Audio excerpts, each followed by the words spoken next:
தன்னை சுற்றி புற்று கட்டிக் கொண்ட சர்ப்பசித்தர்.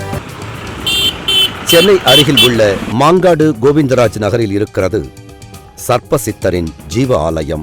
சர்ப்பசித்தருக்கு பூர்வீகம் எந்த ஊர், அவரது பெற்றோர் யார் என்ற விவரமெல்லாம் இன்று வரை தெரியவில்லை. ஆனால் சாமிகள் ஆந்திர மாநிலம் காளஹஸ்தியில் நீண்ட நாள் தவம் செய்துவிட்டு இங்கு வந்ததாக சொல்லப்படுகிறது. சர்ப்பசித்தர் ஜீவ சமாதியானது ஆரம்பத்தில் வெறும் புற்று போலவே இருந்தது. பின்னர் அதனைச் சுற்றி குடிசை எழுப்பப்பட்டது. பிற்காலத்தில் குடிசையானது கோபுரமானது. சமாதிக்குள் நுழையும் போதே பாசிட்டிவ் அதிர்வலைகளை உணர முடியும் என்கிறார்கள். சர்ப்பசித்தர் தன்னைத்தானே சுற்றி புற்று கட்டிக் கொண்டார். அதனால்தான் இவரை சர்ப்பசித்தர் என அழைக்கிறார்கள். சர்ப்பசித்தர் தன்னை இங்கு வெளிப்படுத்திய பிறகு ஏராளமான அற்புதங்களை செய்து வருவதாகச் சொல்கிறார்கள். திருமணம் ஆகவில்லை என கவலைப்படுவோரும், குழந்தை பாக்கியம் இல்லை என வேதனைப்படுவோரும், உடல் நலமில்லை என துன்பப்படுவோரும் இங்கு வந்து தங்களுக்கு வேண்டியதை பெற்றுச் செல்வதாக கூறுகிறார்கள்.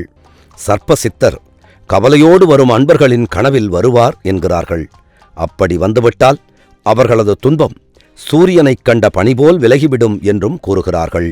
சர்ப்பசித்தரின் ஆதி ஜீவபீடத்தில் ஒவ்வொரு ஆண்டும் சித்திரை மாத பௌர்ணமி அன்று குரு பூஜை நடைபெறுகிறது.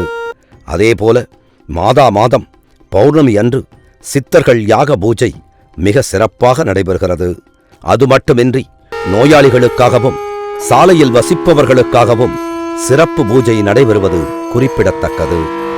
இத்தனை சிறப்பு வாய்ந்த சர்ப்பசித்தர் ஜீவசமாதிக்கு நாமும் ஒருமுறை சென்று வருவோம். சென்னையின் கோயம்பேடு, டி நகர் உள்ளிட்ட பல்வேறு பகுதிகளில் இருந்தும் மாங்காட்டிற்கு பேருந்து வசதி இருப்பது குறிப்பிடத்தக்கது.